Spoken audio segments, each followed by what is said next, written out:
صل على رسوله الكريم. أما بعد أعوذ بالله من الشيطان الرجيم. بسم الله الرحمن الرحيم. واعتصموا بحبل الله جميعا ولا تفرقوا. صدق الله العظيم وصدق رسوله النبي الكريم. شاہی ہے پرواز ہے کام تیرا، شاہی ہے پرواز ہے کام تیرا، میرے سامنے آسماں اور بزرگان محترم و برادران عزیز، آج ملک بھر میں یوم آزادی منایا جا رہا ہے. ہر طرف خوشیاں ہیں، جلسے ہیں، جلوس ہیں، جھنڈے ہیں، چراغاں ہیں، نعرے ہیں، تقریریں ہیں. مگر اے آزادی کا جشن منانے والوں، کیا تم جانتے بھی ہو کہ اس آزاد ملک کے لیے کتنی ماؤں کے لگتے جگر کٹ گئے، کتنی عصمتیں لٹ گئیں، خون کے کتنے دریا بہا دیے گئے، آنسوؤں کے کتنے محل جل گئے. اے آزادی کے شادیانوں پر دھڑکنے والوں، کیا تم جانتے بھی ہو کہ آزادی کیا ہے؟ کیا آزادی یہ ہے کہ ہم جو چاہیں کھائیں، جو چاہیں پئیں، جو چاہیں پہنیں، جیسے چاہیں زندگی گزاریں؟ کیا آزادی یہ ہے کہ ہم ماں بہن کا فرق مٹا دیں، فحاشی عام کر دیں، پردہ ہٹا دیں؟ کیا آزادی یہ ہے کہ ہم جیسے چاہیں تھرکیں، ناچیں، گائیں، ادھم بچائیں؟ کیا آزادی یہ ہے کہ ہم جس کا چاہیں گلا کاٹ دیں، جس کی چاہیں عزت لوٹ دیں، جس کا چاہیں حق دبا لیں؟ نہیں نہیں میرے دوستو، یہ آزادی نہیں ہے. اگر یہ آزادی ہے تو ایسی آزادی تو ہمیں ہندوستان میں بھی میسر تھی. وہاں بے پردگی کی آزادی تھی، سود خوری اور شراب نوشی کی آزادی تھی، فحاشی اور بدماشی کی آزادی تھی. پھر ہم نے کیوں لاکھوں بیٹیوں اور بہنوں کی عزتیں پامال کروائیں، لاکھوں بچے یتیم کیوں کروائے؟ میرے دوستو، اللہ کے بندو، ہم نے تو آزادی اس لیے حاصل کی تھی، کہ ہم انسانوں کی غلامی سے آزاد ہو جائیں اور اللہ کی غلامی کا توق اپنے گلے میں ڈال لیں. لیکن ذرا رک کر سوچئے، کیا یہ مقصد پورا ہو گیا؟ کیا ہم واقعی آزاد ہو چکے ہیں؟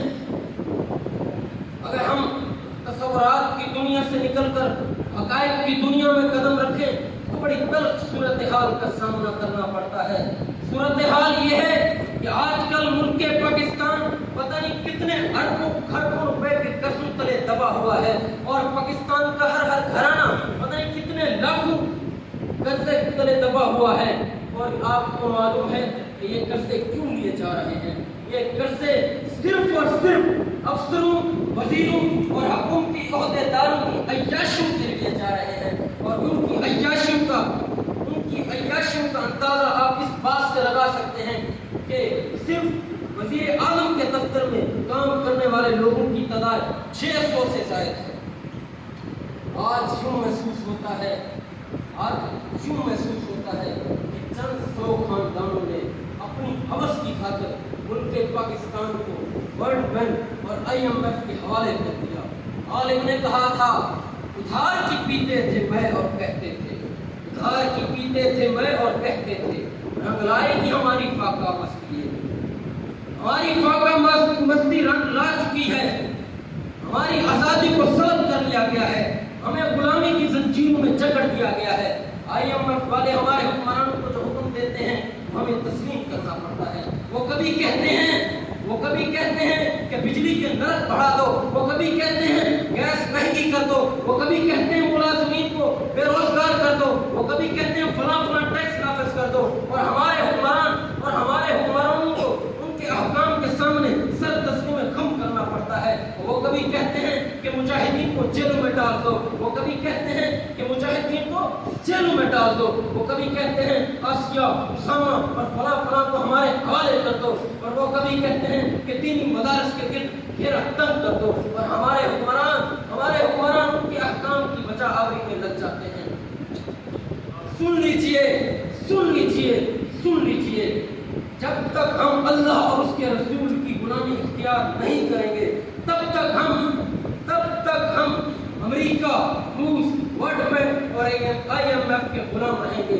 لیکن جب ہم نے اللہ اللہ اور اس کے رسول کی غلامی اختیار کر لی، اس وقت یہ ساری غلامی کی زنجیریں ٹوٹتی چلی جائیں گی۔